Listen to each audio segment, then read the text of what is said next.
My name is Nemam Gafuri. I'm a doctor from Sweden.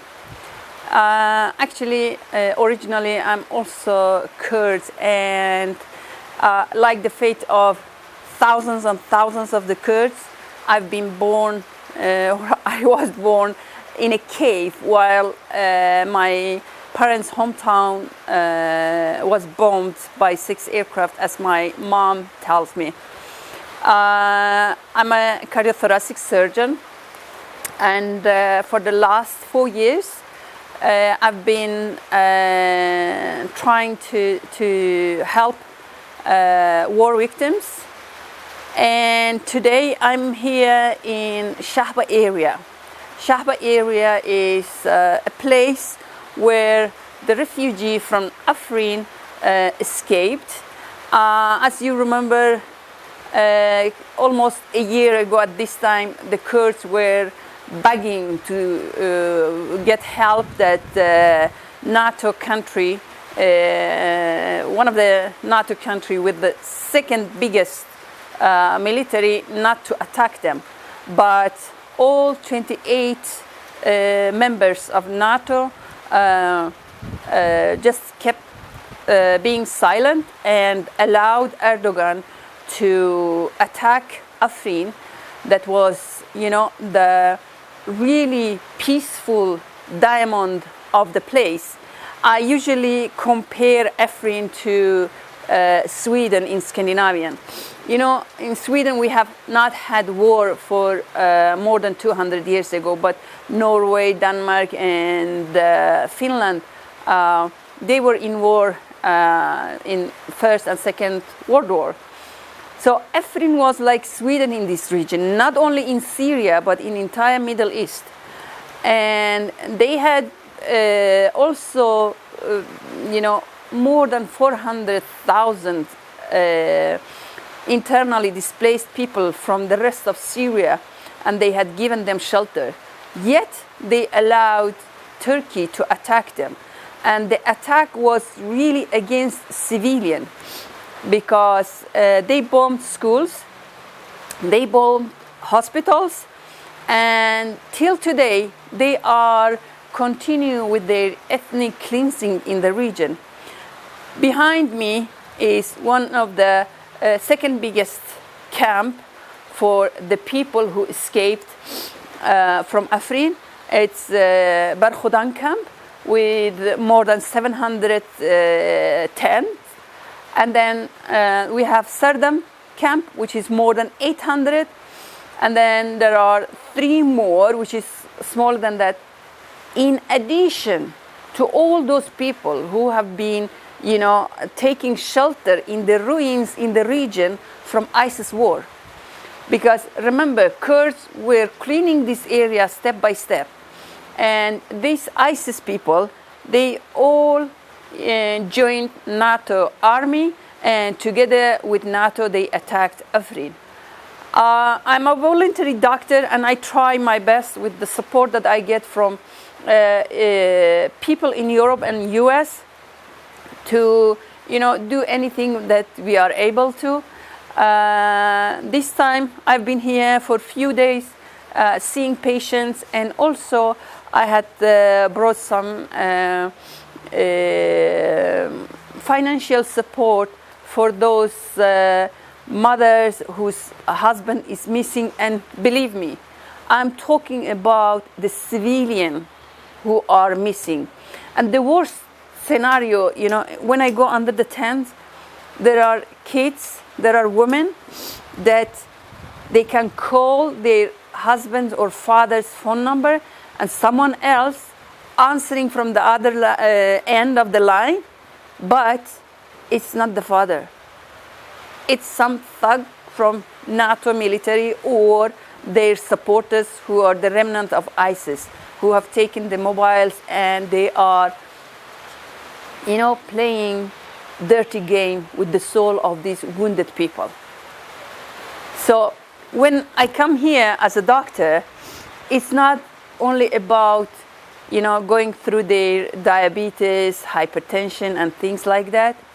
The wound that they have in their soul, it's even worse.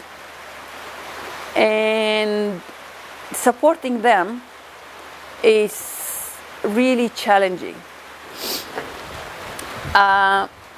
When I entered the first tent in Serdam camp, there was two patients that I was supposed to see, and then I entered. It's a family of an elderly couple.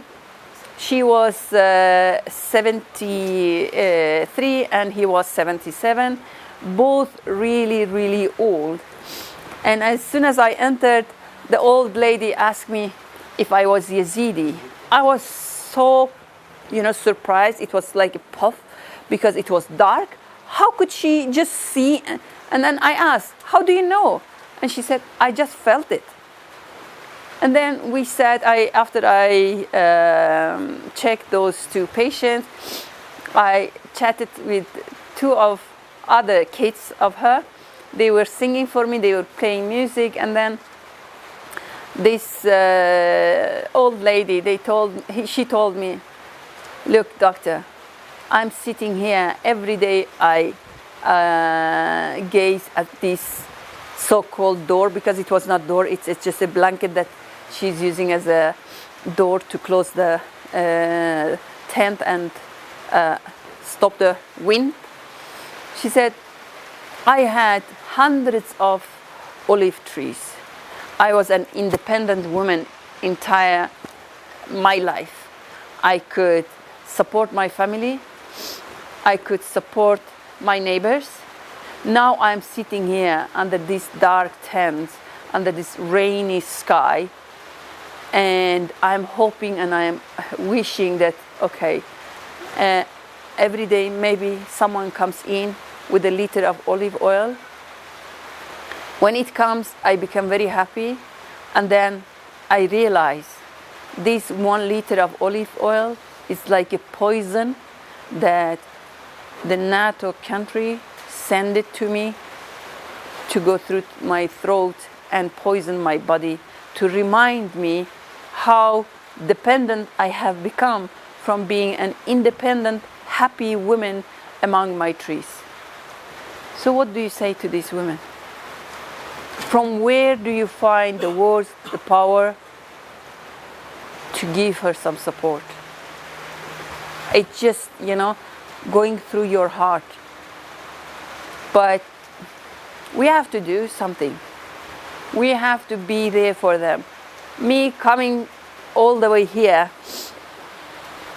to help them, it's not only about giving them a tablet or giving them maybe a bag of food or some money, but it's to give them a comfort feeling that we have not forgotten them. We will be their voice. We will be helping them. And for sure, we have to stop this crazy war that is again on their doorsteps, because if really they will allow Turkey again to invade this part of Syria, then I don't know, as they say, doctor, we have escaped to ruins of ISIS. If they are coming and attacking us now, where to go? When they pay Erdogan billions of money to close his border, and then they are allowing him to cross our border and come and slaughter us here, where to go? And I ask this question to whoever watching me and listening to me. You should ask your government. You should ask your policymaker.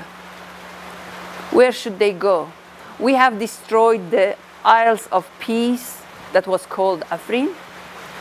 We have destroyed the entire region. And we all know it's because of money. But where these thousands and thousands of kids, many who have become orphans, where should they go? What should they do?